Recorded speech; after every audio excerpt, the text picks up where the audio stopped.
A city sinking for 100 years, and 50,000 people still choose to live there. A government so desperate it pays strangers $30,000 just to move into its villages. Construction workers digging a subway line accidentally break into a Roman villa, untouched for 2,000 years. Italy is the most visited country in Europe, and most people who go there have absolutely no idea what they're actually looking at. Number 15. The country paying you to move in. Hundreds of Italian villages are offering cash grants of up to $30,000 to anyone willing to move in and stay for 5 years. Not cheap houses, not tax breaks. Cash. Towns like Borgo Misaval, Presice, and Tiora are so empty they are desperate. Italy has lost over 2 million rural residents in a single decade. 5,500 villages face complete disappearance by 2050. Who is answering the call?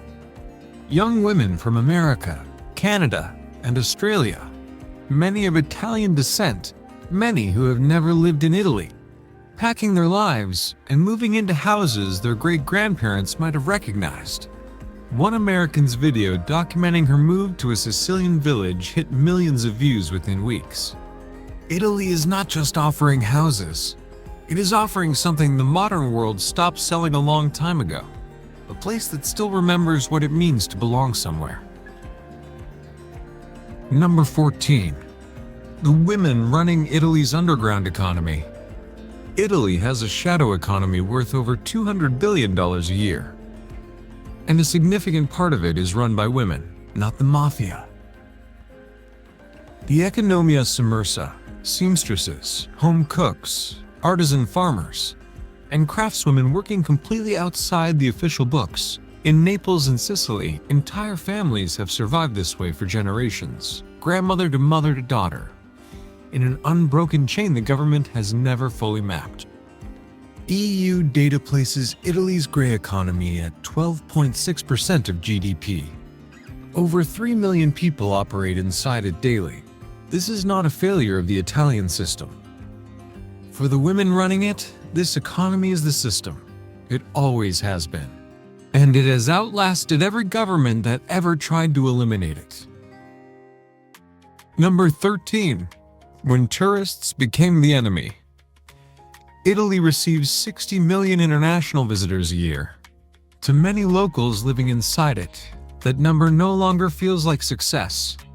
Florence installed loudspeakers in residential streets emitting deliberately unpleasant noise to stop tourists from entering neighborhoods where real families live. Venice charged an entry fee for the first time in 1,200 years of history. Rome fines visitors up to $450 for sitting on the Spanish Steps. Venice gets 30 million tourists annually. It has 50,000 permanent residents. That is 600 visitors for every single local. The word appearing in Italian newspapers and city council debates is tourismophobia, the exhaustion of living inside your own home, while millions of strangers treat it as a theme park. The country the world most wants to visit is slowly becoming a place its own people can no longer afford to stay in. Number 12. The secret cities beneath the streets. Beneath Naples runs 80 kilometers of tunnels carved into volcanic rock. Ancient Greek cisterns, Roman aqueducts, World War II bomb shelters where entire families lived for months listening to the city burn above them, catacombs holding 40,000 human remains. A complete second city underground that most tourists never see. In 2023, Rome metro workers broke through a wall and found a Roman villa, frescoes still vivid on the walls. Artifacts resting exactly where someone left them 2,000 years ago. Construction stopped immediately. It always does. Archaeologists estimate Rome contains over 1 million unexcavated sites. Every major building project in the city gets delayed 2 to 3 years on average, not by politics or budget, because the ground keeps refusing to let the past stay buried. Number 11. The women Italy tried to forget. Walk through any major Italian museum, and centuries of history are told almost entirely through men. But behind that official record lives a completely different story. Artemisia Gentileschi was one of the greatest Baroque painters who ever lived. She was also an assault survivor, put on trial at 17 and tortured as a lie detector test. She painted anyway. Her work now sells for tens of millions at auction. Caterina Sforza ruled her own territories in the 1400s and refused to surrender when Cesare Borgia threatened everything she had built. Anita Garibaldi fought in the battles that created modern Italy, on horseback. While pregnant, she died at 30, still in the middle of the campaign. These women did not exist on the sidelines of Italian history. They were Italian history. Most tourists leave without ever hearing their names. Number 10. Where the dead still rule the living. Italy's inheritance law is unlike anything in the modern Western world. Children cannot be fully disinherited, legally, no matter what the parents want. And the consequences reach every corner of the country. Thousands of historic properties sit frozen in legal disputes stretching across decades. Families that have not spoken in 30 years co-own crumbling Renaissance buildings that nobody can sell, renovate, or demolish. In Palermo alone, over 200 historic structures are visibly collapsing, not because nobody cares, but because nobody is legally able to act. The Italian Ministry of Culture estimates over 20,000 historic properties are currently trapped in active inheritance disputes nationwide. In Italy, you do not simply inherit a building. You inherit every argument, every unpaid debt, and every ghost that came with it. Number 9. The invisible rules that run Italian life. Every country has unwritten social rules. Italy has turned them into serious cultural infrastructure. The concept is bella figura, the obligation to present yourself, your family, and your behavior with dignity and grace at all times. No swimsuit in a restaurant, even if the beach is 30 feet away. No cappuccino after 11 in the morning. No noise in residential streets between 2 and 4 in the afternoon. That is the riposo, and disturbing it is genuinely disrespectful. Never ask for the check before the waiter offers it. Asking signals you want to leave, which signals the experience was not worth staying for. No Italian will ever explain these rules to you directly. You are simply expected to know. Italy is one of the most welcoming cultures on earth. As long as you follow rules nobody told you existed. Number 8. Why Italian mothers are the most powerful people in the country? 67% of Italian men aged 18 to 34 still live at home with their parents. According to Italy's own National Statistics Institute, in 2024, the word for this is mammismo. And it exists not because Italian men are weak, but because Italian mothers have created something genuinely difficult to replicate anywhere else. A level of care, belonging, and comfort that most apartments and most relationships simply cannot compete with. Sunday lunch in Italy is not a meal. It is a declaration of family identity that has survived wars, economic collapses, and 2,000 years of continuous history. At the center of it is always a woman who has been cooking since early morning and will not sit down until everyone else has eaten twice. People ask who really runs Italy. The answer has never been complicated. Number 7. The food wars that never end. Italy has actual food police, government investigators, the Nucleo Antifrodi, whose entire job is hunting down counterfeit Italian food. Because Italian food fraud is a $4.3 billion global criminal industry. Fake Parmesan, counterfeit olive oil, prosciutto that has never been within 500 miles of Parma. Domestically, the battles are equally intense. A Bologna restaurant was nationally boycotted in 2023 for using spaghetti instead of tagliatelle and traditional ragu. Carbonara without cream in Rome is not a preference. It is a moral position. Italy has registered over 800 protected food designations with the European Union, more than any other country on Earth. Breaking pasta before cooking it is not just wrong in Italy. In some households, it is considered a legitimate reason to ask someone to leave. Number 6. The island that smells like hell and looks like heaven. Volcano is a small island off Sicily, where the ground is warm under your feet, sulfur mud bubbles at the shoreline, and the air smells like something deep underground is trying to get out. 700 people live there year-round. In 2021, the island nearly evacuated entirely when underground thermal activity spiked to dangerous levels. Tourists still come specifically to sit in the volcanic mud pool steaming beside an active crater.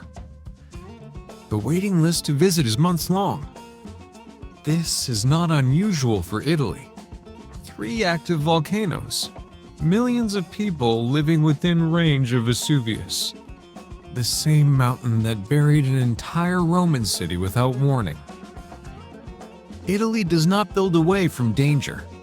It builds right beside it, opens a restaurant with a view, and calls it home.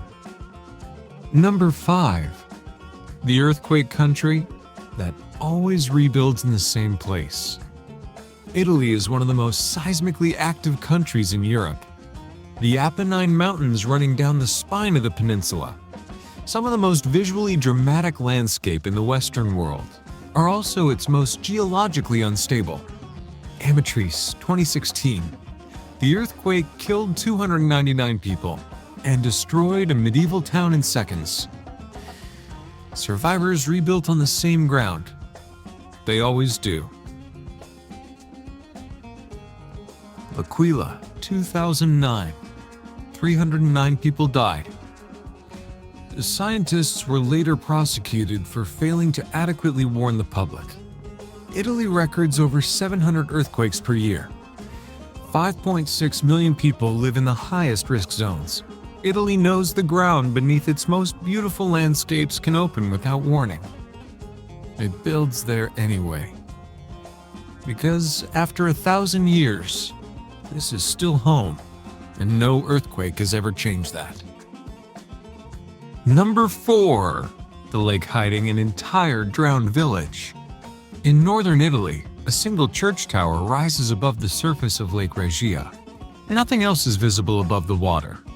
But beneath the surface sits an entire village, houses, streets, a cemetery, flooded in 1950 when the government built a dam and gave residents almost no time to leave. In winter, when the lake freezes solid, people walk across the ice to stand beside that tower. The village's last surviving original resident died in 2019. Her final wish was to have her ashes scattered above the water where her home used to stand. Italy holds ancient cities underground and drowned towns beneath its lakes. This country does not let go of what it has lost. It keeps the past visible, just beneath the surface, always within reach. Number 3. The generation that can no longer afford to be Italian. Average monthly salary for an Italian under 35, 1,200 euros. Average rent for a 1-bedroom apartment in Florence, Rome, or Milan, 1,400 euros minimum. The math does not work. It has not worked for a long time. 300,000 young Italians leave the country every year. They call themselves cervelli in fuga, the fleeing brains. Educated by Italian schools, shaped entirely by Italian culture, then quietly pushed out by Italian economics. A 28-year-old from Florence said it simply, "My country is a museum, and museums do not pay rent." That sentence spread across Italian social media within hours. Because she was not being dramatic, she was being precise. Italy preserved its past more carefully than almost any civilization in history. The tragedy unfolding right now is that it may have forgotten to build a future its own children can actually afford to live inside. Number 2. The secret languages Italy never talks about. When Italy unified in 1861, only 2.5% of the population actually spoke Italian. Everyone else spoke something completely different: Venetian, Neapolitan, Sicilian, Sardinian, not dialects. Separate languages with their own grammar, their own literature, and their own identity. Today, 34 regional languages are still officially recognized inside Italy. Neapolitan has 5.7 million speakers. Some villages in the Alps still speak Aquitaine, the language of medieval troubadours, completely unchanged for 700 years. Sardinian is linguistically closer to classical Latin than modern Italian is. Italy is not one country speaking one language. It is 20 cultures and 20 histories held together by a shared flag and a centuries-long disagreement about how pasta should be made. Number 1. Why Italy is the most human country on Earth. No country on Earth contains more contradiction inside a single border. Some of Europe's wealthiest regions, and some of its most persistently poor, inside the same country, sometimes the same city. The civilization that created modern law, architecture, and philosophy. The government that still struggles to make its trains run on time. Women who helped build this country from the foundation are still, in 2026, fighting to be seen inside it. Villages emptying while famous cities overflow with strangers. Young people leaving while the elderly refuse to go. Ancient history breaking through the ground every time someone tries to build something new. And yet no one who has ever spent real time in Italy, not tourist time, real time, comes home unchanged. Not because of the art, though the art is genuinely incomparable. Not even because of the food, though the food will quietly ruin everything else you eat for the rest of your life. But because Italy, chaotic, contradictory, exhausting, magnificent Italy, insists on being completely and unapologetically human in a world that keeps asking everyone to be faster, smoother, and easier to manage. Italy does not make sense. It was never supposed to. And that is exactly why the entire world cannot stop thinking about it. Italy is not a destination. It is a feeling that stays long after you leave, or long after you wish you could go. If this changed how you see this country, share it with someone who thinks they already know Italy. They don't. Drop in the comments which fact shocked you the most.